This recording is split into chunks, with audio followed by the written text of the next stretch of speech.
You know we're getting close to our room because the garbage bags were out last night when we got in. So we've got a garbage bag and we've got a glove sitting here. Those were there last night upon arrival.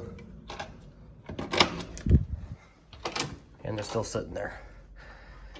So we stayed in here last night. So just a heads up that, you know, nothing's perfect in the room, but really what I wanted to show is the heads up on the balconies.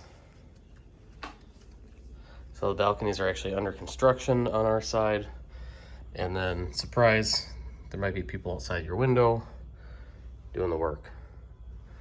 We got a sticker on the window apologizing.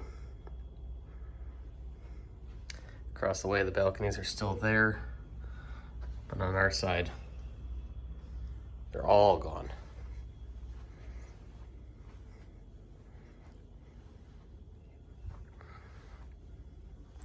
Overall, the room itself was just fine.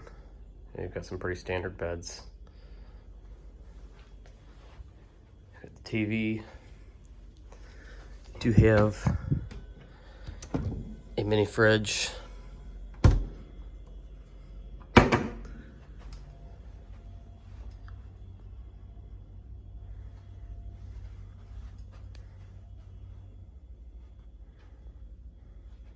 Standard bathroom area.